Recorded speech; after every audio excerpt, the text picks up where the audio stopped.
Bomb സ്ഫോടന case ഈ തെരഞ്ഞെടുപ്പ് കാലത്ത് CPIM-നെ പ്രതിരോധത്തിലാക്കുകയാണ്. റിമാൻഡ് റിപ്പോർട്ട് അങ്ങനെയാണ് പറയുന്നത്. രാഷ്ട്രീയ എതിരാളികളെ ലക്ഷ്യം വെച്ചാണ് ബോംബ് നിർമ്മിച്ചതെന്നാണ് റിമാൻഡ് റിപ്പോർട്ടിൽ വ്യക്തമായി പറയുന്നു.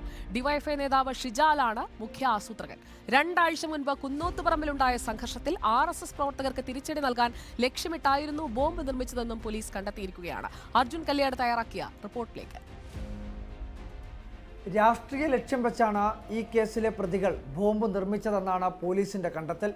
ഇക്കാര്യങ്ങളാണ് പോലീസ് കോടതിയിൽ സമർപ്പിച്ച റിമാൻഡ് റിപ്പോർട്ടിലും വ്യക്തമാക്കിയിരിക്കുന്നത്.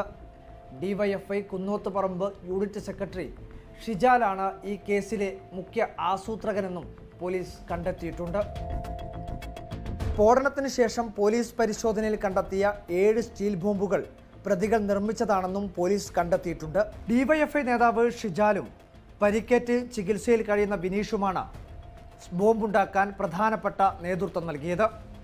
അതിനു പുറമെ ഡിവൈഎഫ്ഐ നേതാക്കളായിട്ടുള്ള അമൽ ബാബുവും സായൂജും ഉൾപ്പെടെയുള്ളവർ കേസിൻ്റെ ഭാഗമായി പ്രത്യക്ഷമായി പങ്കാളിത്തം വഹിച്ചുവെന്നാണ് പോലീസ് കണ്ടെത്തിയിട്ടുള്ളത്. അമൽ ബാബുവും സായൂജും ഈ സംഭവത്തിന് ശേഷം അവിടെ ഉണ്ടായിരുന്ന ബോംബുകൾ മാറ്റാനും അതിനുശേഷം മണലുകൾ വാരിക്കൊണ്ടുവന്ന് രക്തക്കറയുള്ള സ്ഥലങ്ങളിൽ നിക്ഷേപിക്കുകയും ചെയ്തു. ഇത് തെളിവ് നശിപ്പിക്കാനാണെന്നും പോലീസ് കണ്ടെത്തിയിട്ടുണ്ട്. എന്തായാലും കേസിൻ്റെ ഭാഗമായി ഡിവൈഎഫ്ഐ നേതാക്കൾക്ക് പങ്കുണ്ട് എന്നുള്ള കാര്യം തന്നെയാണ് പോലീസ് വ്യക്തമാക്കുന്നത്. ബോംബ് നിർമ്മാണവുമായി പാർട്ടിക്ക് ബന്ധമില്ലെന്നും 2 കൊട്ടേഷൻ സംഘങ്ങൾ തമ്മിലുള്ള കുടിപ്പകയുടെ ഭാഗമാണ് ബോംബ് നിർമ്മാണമെന്ന CPM വിശദീകരണത്തിന്റെ വിരുദ്ധമാണ് പോലീസിന്റെ റിമാൻഡ് റിപ്പോർട്ട്. അത് 2 ടീമുകൾ തമ്മിലുള്ള കുടിപ്പകയുടെ ഭാഗമായി ഉണ്ടായ സംഭവമാണ്. അപ്പോൾ അതിൽ രാഷ്ട്രീയമില്ല.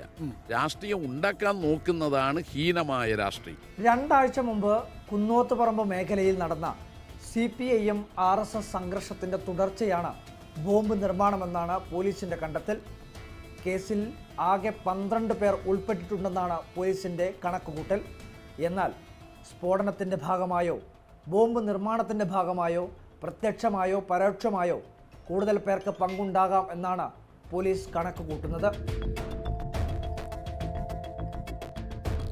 തെരഞ്ഞെടുപ്പിൻ്റെ ആക്റ്റീവ് സ്ക്രീനിൽ നിന്ന് മാറി നിൽക്കാനുള്ള ലക്ഷ്യം വെച്ചുകൊണ്ടാണ് അവർ ഈ തീരുമാനം ഇംപ്ലിമെൻറ്റ് ചെയ്തത്. പാർട്ടി അറിഞ്ഞുകൊണ്ടാണ്. എല്ലാ ആളുകൾക്കും അറിയാം ഇതിൽ റോൾ ആർക്കൊക്കെ എന്നുള്ളതും പാർട്ടിക്കറിയാം. തെരഞ്ഞെടുപ്പ് കൂടി മുന്നിൽ കണ്ടുകൊണ്ട് പ്രദേശത്ത് അതീവ ജാഗ്രതയാണ് പോലീസ് പുലർത്തുന്നത്. ഏതെങ്കിലും ഘട്ടത്തിൽ ചെറിയ സംഘർഷം പോലും വലിയ പ്രത്യാഘാതങ്ങൾ ഉണ്ടാക്കുമെന്ന വിലയിരുത്തൽ പോലീസിനുമുണ്ട്. അതുകൊണ്ട് തന്നെ കൂടുതൽ പോലീസ് സേനാംഗങ്ങളെ പ്രദേശത്താകെ വിന്യസിക്കാനും പോലീസ് തയ്യാറായിട്ടുണ്ട്. വീഡിയോ ജേർണലിസ്റ്റ് ലിമേഷ് ചെറുബായശിക്കൊപ്പം reporter Arjun Kalyad in Reporter, Kannur.